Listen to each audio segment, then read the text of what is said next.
est 8h33 sur RMC et BFM TV. Bonjour François Ruffin. Bonjour. Merci de venir répondre à mes questions ce matin. Vous êtes député réélu, la France Insoumise, enfin plus précisément Picardie Libre, dans la première circonscription de la Somme.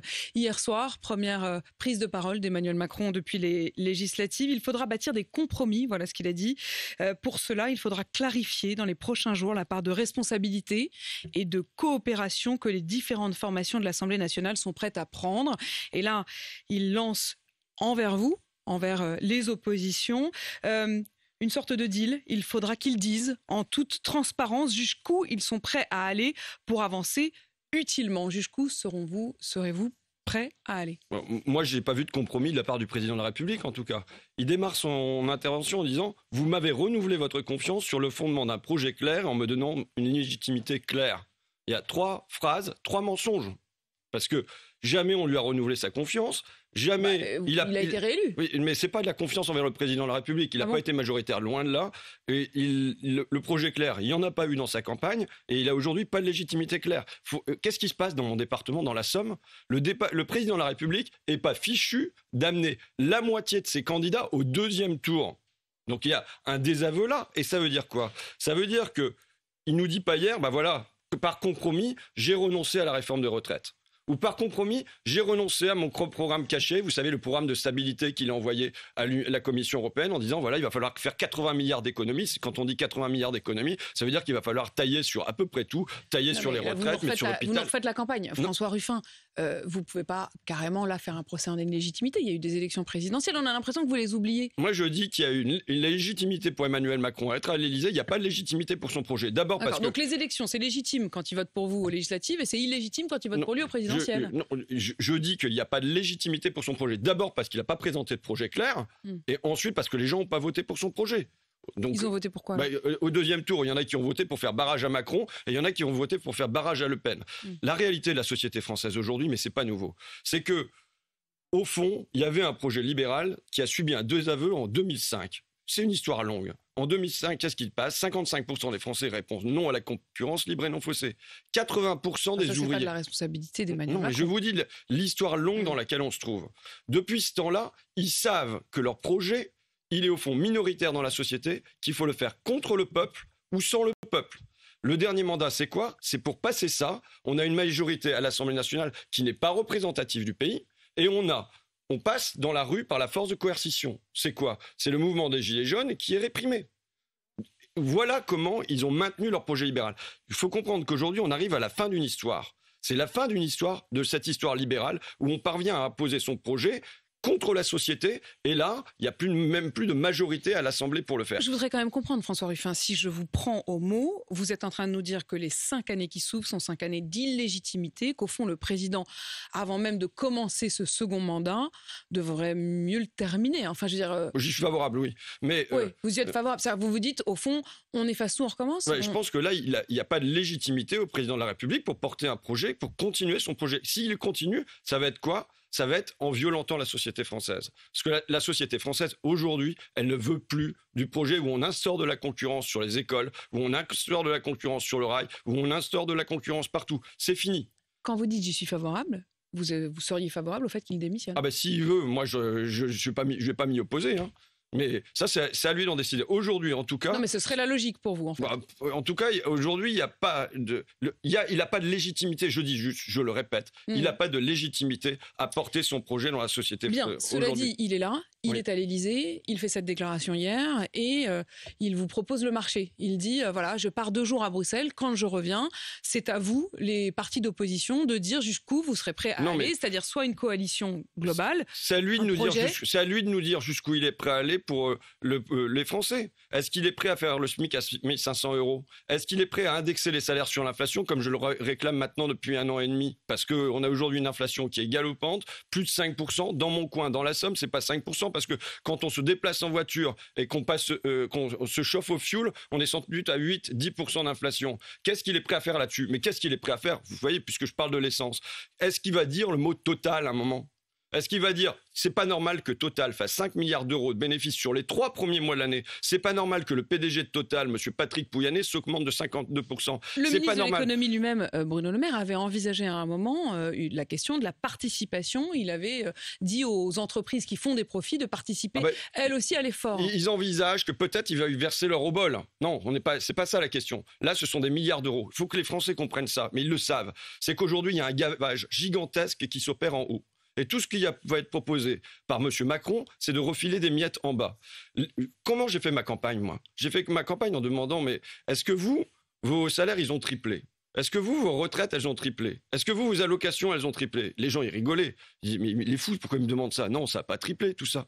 Pourquoi? Parce que les 5 premières fortunes, sous Macron, elles ont triplé. Donc aujourd'hui se pose la question du partage de manière centrale dans la société. Mais évidemment, là, vous mettez sur la table quelque chose dont vous savez bien que Emmanuel Macron ne le fera pas. Mais c'est quand même incroyable. Donc, je veux dire, moi, je veux bien, si chacun reste sur ses positions, il ne va rien se passer. Non, mais c'est quand même incroyable, Madame de Malherbe, ce que vous partez avec cet a priori-là. Je veux dire, se dire qu'on est dans une société où les grandes fortunes ont triplé, où Total se gave, et vous dites d'emblée, ah bah c'est normal, le président de la République, on sait très bien, au fond ce que vous me dites, on sait très bien que c'est le président des riches, qu'il les protège, et donc au fond, il va pas aller ce que je veux dire, tirer de l'argent sur eux. Vous aviez chacun des programmes, et qu'en effet, vos programmes sont radicalement opposés. Ça, c'est clair. Mais un compromis... Mais il y en a un qui a été élu à la présidence, et il y en a d'autres qui ont été élus au Parlement. Soit vous restez chacun à vous tourner le dos, soit vous dites on fait des compromis. Les compromis, ça marche dans les deux sens. Si le compromis marche dans les deux sens, de combien M. Macron est prêt à taxer ses petits amis? Et vous, de combien est-ce que vous seriez prêt à baisser vos attentes? On verra. Mais pour l'instant, je n'entends pas un mot de M. Macron pour dire... Donc pour vous, on verra. Pour lui, il faut qu'il donne des gages. Vous savez, dans la précédente mandature, il m'est arrivé de voter des amendements, il m'est arrivé de voter des lois, et ainsi de suite. Vous le savez. Et il vous est même arrivé de faire parfois des rapports, des commissions avec des députés. Donc j'ai le sens du compromis. Mais en vérité, celui qui n'a pas le sens du compromis, et en fait, ceux qui n'ont pas le sens du compromis, c'est ceux qui aujourd'hui sont en train de se gaver, qui se gavent tous les jours. Il y a 20 ans, les 500 premières fortunes françaises représentaient 5% du PIB. En vérité, en 1996. C'est 25% à l'arrivée de Macron. Aujourd'hui, on a passé les 40%. Qu'est-ce que vous demandez? Je demande la question du partage. Je demande qu'il y ait un partage. J'y vais toujours. Est-ce qu'on peut compter jusqu'à 3? 1, 2, 3. Pendant ce temps-là, Jeff Bezos, le patron d'Amazon, vient d'accumuler 10 000 euros. C'est-à-dire qu'il vient de toucher pendant ces 3 secondes-là autant que ma suppléante, Hayat, accompagnante d'enfants en situation de handicap pendant 1 an. Voilà comment on traite les gens qui travaillent. Mais là, vous nous parlez notamment des Américains, des Australiens, Jeff Bezos, à un moment, ont créé cette fortune et ont entraîné d'autres. Très bien. Ça, non. Est-ce que M. Jeff Bezos et Amazon peuvent payer leurs impôts en France? Le boulanger du coin, il paye sa TVA, il paye ses impôts fonciers, il paye de l'impôt sur les sociétés. Donc il faut une justesse. Oui, il faut de la justice, réclamer la justice. Et au fond, vous voyez les petits câlins là, du Rassemblement national avec M. Macron. On va faire de l'opposition constructive et patati et patata. Alors qu'on se prétendait hier la véritable opposition. On va être les premiers de la classe, alors que c'était les cancres lors de la précédente mandature, ils n'ont rien foutu. Pourquoi ? Parce qu'au fond, sur la question du partage et de l'absence de partage de la richesse, il y a un accord aujourd'hui entre Marine Le Pen et Emmanuel Macron. En fait, vous êtes en train de dire qu'il y a une complicité entre Marine Le Pen et Emmanuel Macron. Je ne dis pas qu'il y a une complicité, enfin, je dis qu'il y a un accord sur le fond. Là, ils font des câlins en ce moment. Éric Woerth, il dit on préfère donner la présidence de la commission des finances au Rassemblement national. Pourquoi? Parce que la France insoumise, elle pourrait avoir l'idée de faire du contrôle fiscal. C'est-à-dire que la France insoumise, elle pourrait avoir l'idée, en effet, d'aller regarder ce qui se passe dans les grandes fortunes des amis de M. Woerth et de M. Macron. Et qu'est-ce qui se passe pour... est-ce qu'ils payent leurs impôts en France et ainsi de suite? En effet, d'ailleurs, du côté du RN comme du côté d'En Marche, vous êtes... le mauvais exemple. C'est-à-dire vous êtes celui que chacun ou chacune, en l'occurrence, vous allez voir, prend en exemple pour dire on ne veut pas de ça. Aurore Berger, qui a été élue hier la présidente du groupe des macronistes à l'Assemblée, elle a laissé entendre que parfois, entre le RN et LFI, elle avait du mal à choisir. Et elle a pris votre exemple. Elle dit on avait des cas où c'était compliqué de définir qui était le candidat le plus républicain. Regardez un duel entre François Ruffin et le RN. Regardez l'attitude de François Ruffin pendant 5 ans. Écoutez, Madame Berger et ses amis, c'est chérie, j'ai rétréci la République. Parce que quand on vient dire que moi, j'appartiens pas à la Chambre de la République, qui est-ce qui appartient? Ils ont eu le même réflexe au moment où il y a eu le mouvement des Gilets jaunes. Plutôt que de se dire, enfin, ces France périphériques que moi je défends depuis plus de 20 ans. Jusqu'à maintenant, elles souffraient en silence. Elles étaient hors du champ social. Elles prennent place sur les ronds-points. Marine Le Pen, dans ces cas-là, a été une des premières à en parler. Non, mais je veux dire, vous ne le fassiez. Non. Moi, ça fait 23 ans que je suis journaliste en Picardie. Ça fait 23 ans que je parle de ces invisibles. À un moment où Madame Le Pen, elle était à Saint-Cloud et elle défendait un projet libéral. D'accord? Enfin, vous pouvez pas dire qu'elle n'a pas eu des élus dans le Nord. Non, je dis pas ça. Je dis, là, vous me renvoyez à Madame Le Pen. Je vous dis, moi, ça fait 23 ans que ces France périphériques, cette France des Gilets jaunes. Je ne vous retire pas cette légitimité-là. Voilà, simplement. Mais je dis simplement que vous n'êtes pas le seul. Non, en tout cas, je le fais depuis plus longtemps que les autres. D'accord? Mais je cherche même pas à avoir. Vous étiez proche. Je m'en fiche. Okay. Je m'en fiche. C'est pas ça le sujet. Le sujet, c'est que enfin, au moment du mouvement des Gilets jaunes, ces personnes qui se sentent maltraitées dans la société, à la place de se replier chez eux, de s'isoler, elles sortent, elles se mettent sur les ronds-points, elles revendiquent. C'est peut-être confus, mais c'est là. C'est le moment où le président de la République peut passer un compromis social avec cette France périphérique. Qu'est-ce qu'elle fait? Qu'est-ce qu'il fait? À la place, il les maltraite. Il dit, voilà, ils appartiennent plus à la République. Ce sont des factieux. Or, là, je pense que c'est une erreur majeure. C'était le moment où il fallait tendre la main. Tendre la main, c'était quoi? Il a mis des milliards sur la table. Non, il y avait non. À ce moment-là, est-ce que vous pensez que les Gilets jaunes et ceux qui étaient autour d'eux ont eu le sentiment que le président de la République se tournait vers eux et qui passait un compromis social avec eux? Mais est-ce qu'au fond, l'Assemblée telle qu'elle est aujourd'hui n'est pas plus représentative? Une des revendications, c'était aussi d'être entendue. Je vais y venir. Je vous réponds. Sur le compromis social, qu'est-ce qui n'a pas été fait? Sur le plan social, il était réclamé à l'époque la TVA à 0% sur les produits de première nécessité. Oui. Est-ce que ça a été fait par le président de la République? Non. Retour de l'impôt de solidarité sur la fortune, c'est-à-dire une justice fiscale. Est-ce que ça a été fait par le président de la République? Non. Référendum d'initiative citoyenne porté par les Gilets jaunes. Est-ce que ça a été fait par le président de la République? Vous-même, vous trouvez des revendications comme si c'était aussi évident. Non. On le sait bien, les Gilets jaunes, et vous êtes le premier à les avoir filmés. C'était quand même plus complexe. C'était complexe, si vous voulez, mais à la fin, à la fin, il y avait un cahier qui était franchement, qui faisait pas 2600 pages, et il y avait une cohésion quand on passait sur les ronds-points. Il y avait des cahiers de doléances. Et d'ailleurs, ces mesures-là, quand on demande aux Français est-ce que vous en voulez, ils sont 80 à 90% à dire qu'ils en veulent. Un compromis social avec cette France-là aurait été de porter au moins l'un de ces points. Dans le paquet pouvoir d'achat, parce que c'est un des points sur lesquels il vous renvoie la balle en quelque sorte, il dit, voilà, sur la question du paquet pouvoir d'achat, il faut pouvoir avancer vite. À quelles conditions est-ce que vous, François Ruffin, par exemple, vous seriez prêt à signer, à voter une loi avec le gouvernement? D'abord, s'il va récupérer de l'argent sur ses amis qu'il a gavés pendant 5 ans. Mais ça doit être dans le paquet pouvoir d'achat. Ah bah oui, comment on finance? Ça doit être dans le paquet pouvoir d'achat. Parce que si c'est pour nous faire une opération pièce jaune à nouveau, je veux dire, M. Macron, c'est l'homme des primes et des petits chécounets. C'est comme ça qu'il traite. Il ne traite pas la question de fond. La question de fond, c'est la valeur du travail aujourd'hui. Voilà ce qui doit être mis sur la table. Est-ce que les gens qui travaillent sont payés correctement? Quand je vois que le ministère du Travail a commandé un rapport sur les métiers de la seconde ligne, donc au féminin, ce sont les métiers auxquels je suis attaché, d'auxiliaire de vie sociale, d'aide à domicile, d'agent d'entretien, mais au masculin, ce sont les caristes, ce sont les camionneurs, ce sont les ouvriers de l'industrie agroalimentaire, que dans ce rapport, on montre qu'il y a 4,6 millions de salariés, que pour beaucoup, sinon pour la plupart, ils sont sous le SMIC, sous le seuil de pauvreté, parce que c'est des temps partiels, avec des salaires partiels, ou c'est une alternance de périodes d'intérim et de chômage. Mais qui doit faire en sorte que les salaires remontent? Ça, ce sont des patrons privés. Qu'est-ce que vous allez faire? Comment vous allez faire? Non, indexation des salaires sur l'inflation. Ça peut être décidé, ça existait en France jusqu'à 1982. Ça veut dire quoi pour les gens qui nous écoutent? Ça peut même être décidé par décret. Oui, il n'y a même pas besoin de passer par le Parlement. Vous voyez, il n'y a pas besoin de majorité. Merci, monsieur le président. Non, mais je crois de mémoire que ça fonctionne comme ça. Donc, qu'est-ce que ça veut dire? Ça veut dire que quand il y en a une inflation de 5%, automatiquement, les salaires, les retraites, les minima, ils augmentent de 5% pour ne pas être grugés par l'inflation. Bon, la question aujourd'hui, j'entends qu'il y a des problèmes sur les bus là à Metz par exemple. Je vois que vous avez bien écouté RMC ce matin. J'avais effectivement la personne qui s'occupe, la DRH de Metz, qui montrait qu'ils avaient désormais 15 minutes entre deux bus au lieu de 10 parce qu'ils n'ont pas suffisamment de chauffeurs. En fait, ils n'ont plus assez de chauffeurs. Donc, ils sont obligés de réduire le nombre de bus, tout simplement. Et ça veut dire que les habitants de Metz doivent attendre 15 minutes entre deux bus pour aller au travail. la rémunération d'un chauffeur de Metz, me semble-t-il, c'est 1 560 € net. Non, c'est 2080. Brut. Oui, 2080 € brut pour un temps plein en CDI. Oui, mais ça fait 1 560 € net.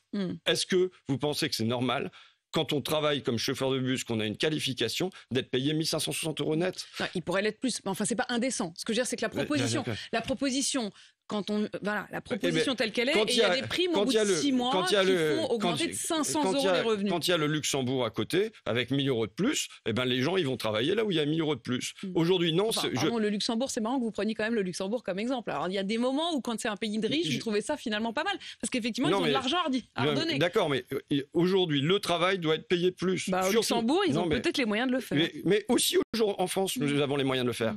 Madame Apolline de Malherbe, quels ont été les bénéfices du CAC 40 cette année? Colossal. Combien? Non, j'ai pas le chiffre, mais c'est colossal. Autant j'ai les chiffres du salaire du chauffeur de bus à Metz, mais là, effectivement... 160 milliards d'euros. Plus 60% par rapport au précédent record de 2007. Ça veut dire quoi? Ça veut dire que quand en sport, on bat un record, normalement, on bat un record de 1 centième de seconde ou en saut en hauteur de 1 centimètre. Là, ils font plus 60% par rapport au précédent record. Donc non, dans le pays, il y a de l'argent. C'est à qui on donne cet argent, la grande question. Je m'arrête un instant sur l'exemple que vous donnez. Quand vous dites que ça fonctionne mieux au Luxembourg qu'à Metz, au Luxembourg, pour le même travail, ils proposent 3 500 €. Donc 1 000 € de différence. Et en plus, le Luxembourg, donne 400 € par enfant, par famille. Quoi qu'il arrive, quels que soient les revenus. Est-ce que ça, c'est votre modèle? Non, mais... Le Luxembourg, c'est votre modèle? Mais non, j'ai pas comme modèle le Luxembourg, et vous le savez bien. Mais j'ai comme modèle qu'il y a du respect pour les gens qui travaillent. Pour les gens, comment on peut accepter que dans notre pays, on ait des centaines de milliers d'aides à domicile qui ont des petits bouts de contrat le matin, des petits bouts de contrat le midi, des petits bouts de contrat le soir, et qu'à la fin de leur mois, ça ne leur fait pas le SMIC? Et on accepte ça dans notre pays? Est-ce que dans le programme, si dans la loi pouvoir d'achat, il y a le SMIC pour toutes les auxiliaires de vie, je peux vous assurer que je voterai dès demain cette partie. Il n'y a pas de souci, je serai là. Mais parce que j'ai même des petits morceaux de loi, il y a des morceaux que vous pourriez voter. Mais il faut qu'il soit significatif. Mais vous savez, moi j'ai voté, quand ça a été 200 millions d'euros pour les auxiliaires de vie, je l'ai voté. Alors que franchement, c'est l'aumône, c'est l'opération pièce jaune. Il faut que les travailleurs dans ce pays, c'est lui qui le disait, qui tiennent le pays debout. C'est pas le CAC 40 qui le tient. Ce sont les auxiliaires de bus, ce sont les chauffeurs de bus. Eh ben, il faut que dans ce pays, ils soient payés comme il faut. Il doit y avoir un respect de la valeur du travail. C'est-à-dire que le travail, ça ne doit pas être... on en prend des petits bouts, ou alors on multiplie, parce que c'est le grand truc. Le chèque alimentaire, vous pourriez accepter de le chèque soutenir alimentaire, la démarche? D'abord, je vais vous dire 2 choses. Premièrement, j'en ai marre des chèques, j'en ai marre des primes.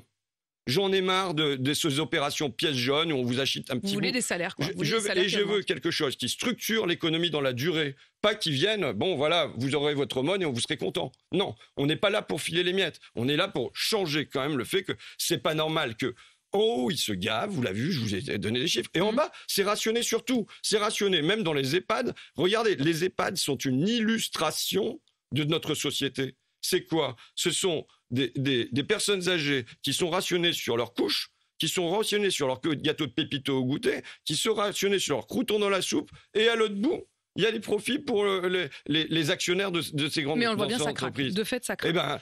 Et donc, pourquoi aujourd'hui il n'y a pas de soignants à l'hôpital? Parce qu'ils se sont sentis maltraités dans leur salaire, maltraités dans leurs conditions de travail, mais aussi maltraités autrement. Il faut voir que les travailleurs ne sont pas interchangeables. Vous n'êtes pas interchangeable, Madame Apolline de Malherbe. Si demain matin, on met un autre présentateur à votre place du jour au lendemain, vraisemblablement que l'audience va diminuer. Mais c'est la même chose. Non, je vous le dis pas pour vous flatter. Non, mais je vous le dis pas pour vous flatter. Vous commencez par flatter quand même. Non, je vous dis pas pour vous flatter. Je vous le dis parce que c'est la même chose pour l'infirmière de l'hôpital et qui doit pas être un chiffre avec de la polyvalence et on te met quelque chose à la place et tu vas aller boucher ce trou-là et ainsi de suite. Il faut du respect pour les gens qui tiennent l'hôpital. Il y a une autre personne qui vous prend comme contre-exemple. Je parlais tout à l'heure d'Aurore Berger. Je voudrais quand même que vous puissiez répondre à ce qu'a dit Marine Le Pen hier à propos de votre manière d'être députée. Elle a dit: la culture paquet de nouilles et t-shirt de foot, non merci. Je vais laisser ça à Ruffin et aux autres zadistes de la LFI. Sous-entendu pour vous, c'est un peu mise en scène, alors que pour eux, ça va être sérieux. Écoutez, moi, d'abord, je suis presque flatté d'être le contre-exemple de Madame Berger et de Madame Le Pen, quand même. Si je suis leur chose horrible, voilà. Ensuite, mais est-ce que parfois vous vous regardez pas un peu dans le miroir? Écoutez, quand j'ai mis le t-shirt de foot à l'Assemblée nationale, je pense que, et je l'ai encore vu dans ma campagne, j'ai redonné de la fierté à des tas de gens dans les clubs de foot, à des tas de bénévoles qui le samedi vont conduire les gamins et font tout ça sans chercher 1 euro de rentabilité. Donc non, c'est avec fierté que je l'ai fait, et c'est avec fierté que j'ai défendu les femmes de ménage de l'Assemblée nationale. Je veux dire, j'en ai fait qu'un t-shirt de foot. S'ils veulent le retenir pour l'histoire, je veux bien. Elles disent paquet de nouilles et t-shirt de foot. Ouais, mais et ensuite, quand même, c'est la cancre du dernier rang qui vient nous donner des leçons. Parce que qu'est-ce qu'a fait Marine Le Pen pendant les 5 dernières années à l'Assemblée nationale? Elle a touché son salaire. Ça, les 7 500 euros, elle les a touchés. Mais qu'est-ce qu'elle a fait derrière? Rien. Vous avez dit qu'elle aurait dû davantage agiter des paquets de nouilles. Je dis qu'elle aurait pu travailler. Hein. Elle se prétend là maintenant comme la défenseur des retraites. Pendant ce temps-là, combien de mots elle a prononcé? Elle a prononcé une phrase, 7 mots, en 2 mois de débat à l'Assemblée nationale sur les retraites. Il faut que les gens le sachent, comment ils ont été défendus. Voilà, ils vont être 89. Oui, d'accord, mais elle pouvait faire son boulot. Moi, j'ai prononcé 7000 mots. J'ai pas arrêté de faire des discours dans tous les sens pour m'opposer à le système à points de Macron. Donc, vous savez, j'ai même calculé combien je suis compétitif par rapport à un député Rassemblement National lors du précédent mandat. Je suis 40 fois plus compétitif en termes de nombre d'amendements déposés et au coût de revient de l'amendement. Je vous opposerai quand même que vous étiez dans un groupe là où eux n'y étaient pas. Très bien, mais il y a des tas de gens. Maintenant il y a des tas pour de le gens. coup, vous avez raison, il faudra compter compter à partir de maintenant où vous êtes à peu près à équivalent. Non, mais il y a des tas de gens dans l'hémicycle qui n'appartenaient pas à des groupes. Je peux citer Delphine Bateau, je peux citer Nicolas Dupont-Aignan, vous voyez, dans des bords différents, qui se sont retrouvés hors groupe et qui ont bossé. Donc maintenant, les cancres du Rassemblement national, en plus qui hier se présentaient la seule opposition à Emmanuel Macron et qui maintenant sont prêts à sauter dans leurs bras. Vous estimiez qu'il y avait même une forme de complicité dans leur câlin. François Ruffin, merci d'avoir répondu à mes questions ce matin. Député donc Picardie Libre de la Somme, il est 8h54 c'est Picardie debout, mais peu importe. Sur RMC et BFM TV.